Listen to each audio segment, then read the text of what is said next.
మనం డైలీ లైఫ్లో వర్క్స్ని ఎలాగైతే రిపీట్ చేస్తామో పైథాన్ కూడా సేమ్ అలానే రిపీట్ చేస్తుంది. లూప్స్, పైథాన్ లూప్స్ అంటే ఏంటో చూద్దాం. First for loop we used when we know exactly how many times we want repeat. అంటే ఒక ఎగ్జాంపుల్ చూద్దాం, ఈజీగా అర్థమవుతుంది. ఇక్కడ 1 to 5 నెంబర్స్ ప్రింట్ చేయాలి అంటే ఇలా 5 ప్రింట్ ఫంక్షన్స్ తీసుకొని 5 నెంబర్స్ ప్రింట్ చేసినాం. ఇక్కడ 5 నెంబర్స్ కాబట్టి ఈజీగా ప్రింట్ చేసినాం. అదే 100 నెంబర్స్ ప్రింట్ చేయమంటే 100 టైమ్స్ మనం ప్రింట్ ఫంక్షన్ రాయలేం కదా. సో ఆ ప్రాబ్లమ్ని ఓవర్కమ్ చేయడానికి మనకి పైథాన్లో ఫర్ లూప్ అనే కాన్సెప్ట్ ఉంది. ఇక్కడ for I in range 1,6 print అయిన చేస్తే మనకి 1 నుంచి 6 వరకు ఉన్న నెంబర్స్ అని ప్రింట్ అయిపోతాయి. అంటే 5 నెంబర్స్ ప్రింట్ అయినాయి. ఒకవేళ మనం 100 నెంబర్స్ ప్రింట్ చేయాలన్నా ఇక్కడ 1 to 100 పెడితే 100 నెంబర్స్ ప్రింట్ అవుతాయి. 1000 నెంబర్స్ ప్రింట్ చేయాలన్నా కూడా 1 to 1000 అంటే 1000 నెంబర్స్ ప్రింట్ అవుతుంది. సో ఇక్కడ సింటాక్స్ ఏమంటే same for I in range ఇక్కడ స్టార్టింగ్ ఇస్తాం, అంటే ఎక్కడ నుంచి స్టార్ట్ అవ్వాలి ఎక్కడ స్టాప్ అవ్వాలని ఇస్తాము. నీకు స్టేట్మెంట్ పాస్ చేస్తాం. ఇదే syntax. So it is called for loop.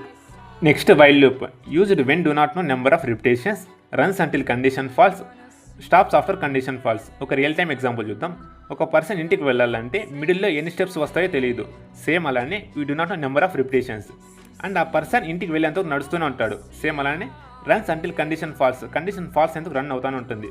Once ఆ పర్సన్ ఇంటికి వెళ్ళి ఇంకా స్టాప్ అయిపోతాడు. సేమ్ అలానే ఇక్కడ కండిషన్ ఫాల్స్ అయిపోతే స్టాప్ అయిపోతుంది. నెక్స్ట్ చిన్న ప్రోగ్రామ్ చూద్దాం, ఈజీగా అర్థమవుతుంది.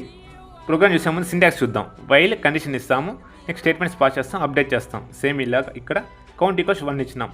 వైల్ కండిషన్ ఏమంటే count less than equals to 5, 1 less than equals to 5 condition true కాబట్టి ప్రింట్ కౌంట్ అనేది 1 అనేది ప్రింట్ అవుతుంది. సో 1 అనేది ప్రింట్ అయింది. నెక్స్ట్ అప్డేట్ చేసినాం. ఏమైనా కౌంట్ ప్లస్ ఈక్వల్స్ 1 అంటే count equals to count plus 1 అంటే కౌంట్ ఈక్వల్స్ టు 1 + 1 అనేది 2 అవుతుంది. సో ఇప్పుడు 1 మళ్ళీ 2 చెక్ చేస్తుంది. 2 less than equals to 5 condition true కాబట్టి మళ్ళీ ప్రింట్ 2 అవుతుంది. 2 ప్రింట్ అయింది. దాని తర్వాత సేమ్ అలానే 2 + 1 ఏమైతుంది 3 అవుతుంది. మళ్ళీ 3 చెక్ చేస్తుంది. 3 కరెక్టే కాబట్టి మళ్ళీ 3 ప్రింట్ అవుతుంది. సేమ్ అలానే మళ్ళీ 3 + 1 అంతా 4 వస్తుంది. మళ్ళీ 4 కంపేర్ చేస్తుంది. 4 ట్రూనే కాబట్టి ప్రింట్ 4 అవుతుంది. సేమ్ 5 కూడా అలానే అవుతుంది. నెక్స్ట్ 5 తర్వాత 5 + 1 ఎంత 6 వస్తుంది. ఇప్పుడు 6 less than equals to 5 check చేస్తే మనకి కండిషన్ ఫాల్స్ కాబట్టి లూప్ స్టాప్ అయిపోతుంది. ఇక్కడ లూప్ స్టాప్ అయిపోతుంది. సో మనకు 5 వరకు మాత్రం ప్రింట్ అవుతుంది. So it is called while loop. If you know the output, comment below and follow coding hub for more videos.